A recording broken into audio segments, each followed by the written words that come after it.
تو ہمارے اوپر فرض ہو جاتا ہے کہ ہم جد و جہد کریں، کیونکہ جد و جہد یا جہاد یہ ہماری بہتری کے لیے ہوتا ہے کہ جب ہم ظلم اور ناانصافی کے خلاف جب ہم جد و جہد کرتے ہیں تو ہم اپنی بہتری کرتے ہیں۔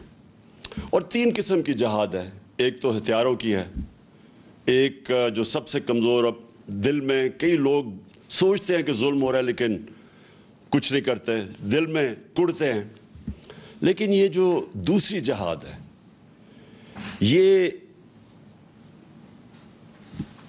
آواز کی جہاد ہے، یہ منہ سے پروٹیسٹ کرنے کی جہاد ہے، اور یہ اس لیے ضروری ہے، اور یہ ہر جمہوریت کے اندر انسانوں کو اللہ جمہوریت حق دیتی ہے، اللہ تو ہمارے پہ فرض کر دیتا ہے کہ ہم جب معاشرے میں ناانصافی دیکھتے ہیں تو ہم اپنی آواز بلند کریں۔ اس لیے میں نے آج آپ سب کو اس پروٹیسٹ کے لیے آج میں نے کہا کہ آپ کی بہتری کے لیے آپ نکلیں، کیونکہ مجھے خوف ہے کہ یہ جو ابھی قیمتیں بڑھی ہیں یہ یہاں رکیں گے نہیں، جو ہم آگے دیکھ رہے ہیں یہ ابھی مزید اور بڑھنے والی ہیں، اور جو پھر اس کا جو متاثر ہوگا اس سے وہ ہمارا سارا نچلا طبقہ، ہمارا سفید پوش، ہمارا تنخواہ دار، خاص طور پہ ہمارے کسان، کیونکہ ان کو یہ بڑا متاثر کرے گا، یہ جو خاص طور پہ جو ڈیزل اور بجلی کی قیمت اوپر گئی ہیں۔ تو میں سب سے پہلے آج میں یہ، اور سارے پاکستانیوں کا یہ سوال ہے کہ یہ کیا ہوا کہ جب سے یہ عدم اعتماد ہوئی ہے اس کے بعد یہ ملک کے اندر یہ کیا طوفان آ گیا؟ یہ جو پی ڈی ایم کے لوگ ہیں یہ سب کہتے ہیں کہ جی دیکھیں عمران خان نے بارودی سرنگیں چھوڑ دی ہیں، کہ جی آئی ایم ایف سے کوئی ان کے سمجھوتے تھے جس کی وجہ سے یہ قیمتیں آسمانوں پہ چڑھا دی ہیں، یعنی ہمارے بعد ڈیزل، پٹرول، گیس، بجلی، آٹا، چاول، یہ ساروں کی قیمتیں بڑھ گئی ہیں، لیکن تھوڑی سی نہیں بڑھی۔ ہماری باری تو مجھے یاد ہے کوئی 12 روپیہ بڑا تھا پٹرول یا ڈیزل، تو انہوں نے مہنگائی مار شروع کر دی تھی۔ جب سے یہ آئے انہوں نے 84 روپیہ لیٹر پٹرول کی قیمت بڑھائی، 110 روپے لیٹر ڈیزل کی قیمت بڑھائی۔ اب یاد رکھیں ڈیزل خاص طور پہ کسان اور آج کل سب سے زیادہ کسانوں کو متاثر کرے گا، اور وہ آگے ہماری فوڈ سیکیورٹی پہ کہ ہم نے 22 کروڑ لوگوں کو کھلانا ہے۔ ہمارا تو اس وقت اگر ہمارا کسان خوشحال ہے تو ملک بہتر ہے، تو لہٰذا اس کا ایفیکٹ ہر طبقے پہ پڑے گا، ٹرانسپورٹ پہ پڑے گا اس کا، اور ابھی ایفیکٹ آگے بھی آئے گا۔ بجلی کے بل آئیں گے لوگوں کے پاس جولائی میں، اس کے بعد لوگوں کو اندازہ ہوگا کہ کتنا بڑا مہنگائی کا ایک بم پھٹا ہے۔ تو سوال ایک یہ ہے کہ یہ ایک دم اتنی مہنگائی کیوں کی ہے؟ تو یہ کہتے ہیں کہ جی ہم آئی ایم ایف پروگرام میں تھے۔ آئی ایم ایف کے پروگرام میں یہ تو 2 مہینے سے ہیں، ہم 2.5 سال سے آئی ایم ایف کے پروگرام میں تھے۔ کیا ہمارے اوپر پریشر نہیں تھا یہ قیمتیں بڑھانے کا؟ کیا ہم نے نہیں آئی ایم ایف سے ہماری بار بار نیگوسیشنز ہوئی؟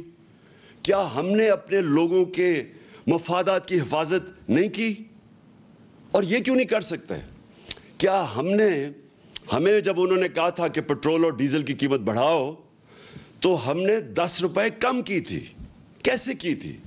ہم نے ادھر ادھر سے پیسے نکالے تھے، ہماری ریکارڈ ٹیکس ہم نے اکٹھا کیا تھا، اور جب ریکارڈ ٹیکس اکٹھا کیا اور پھر ہم نے جگہ کہیں پیٹ کاٹ کے، لیکن ہم نے 200 ارب کی سبسڈی دی ڈیزل اور پٹرول نیچے رکھنے کے لیے، کیونکہ ہمیں پتا تھا کہ جب آپ ڈیزل اور پٹرول بڑھاتے ہیں سب کچھ بڑھ جاتا ہے۔ 4 روپے یونٹ بجلی کم کی ہم نے، تو اس کے لیے سبسڈی ہم نے نکالی۔ ہم بھی آئی ایم ایف پروگرام میں تھے، اور یہ یاد رکھیں کہ ہم آئی ایم ایف کے پروگرام میں ہوتے ہوئے ہم نے ہیلتھ کارڈ دیا۔ پاکستان کی تاریخ کا سب سے بڑا اگر فلائی کام ہے وہ ہیلتھ کارڈ ہے، کہ ہر خاندان کو، ہمارے جتنے صوبے تھے، ہر خاندان کو 10 لاکھ روپیہ ہم نے ہر خاندان کو دیا 1 سال کے لیے ہیلتھ انشورنس، کسی بھی ہسپتال میں علاج کروا سکتے تھے. کبھی پاکستان میں اتنا بڑا پروگرام نہیں آیا. پھر ہم نے کامیاب پاکستان کیا، اور کامیاب پاکستان میں ہم نے قرضے دیے سود کے بغیر نچلے طبقوں کو. ہم نے احساس کے پروگرامز کی سب سے زیادہ پیسہ خرچ کیا احساس پہ. احساس راشن کیا کہ لوگوں کو ہم نے نچلے طبقے کو 1.5 کروڑ گھرانوں کو 1.5 کروڑ گھرانوں کو ہم نے احساس راشن کارڈ دیا کہ وہ جا کے آٹا، گھی اور چینی وہ ایک ڈسکاؤنٹ پہ لے سکیں کریانہ سٹور سے. تو یہ ساری چیزیں ہم بھی آئے میں پروگرام میں تھے، اس کے باوجود ہم نے اپنے قوم کا دھیان رکھا. ہم نے کوشش کی کہ لوگوں کے اوپر پریشر نہ پڑے. یہ کہتے ہیں کہ جناب دنیا میں عالمی مہنگائی ہو گئی. عالمی مہنگائی تو پچھلی گرمیوں سے ہے. یہ جو ساری قیمتیں بڑھی ہیں یہ تو پچھلی گرمیوں سے بڑھ رہی ہیں. تو یہ ہمیں بھی سارا کچھ فیس کیا.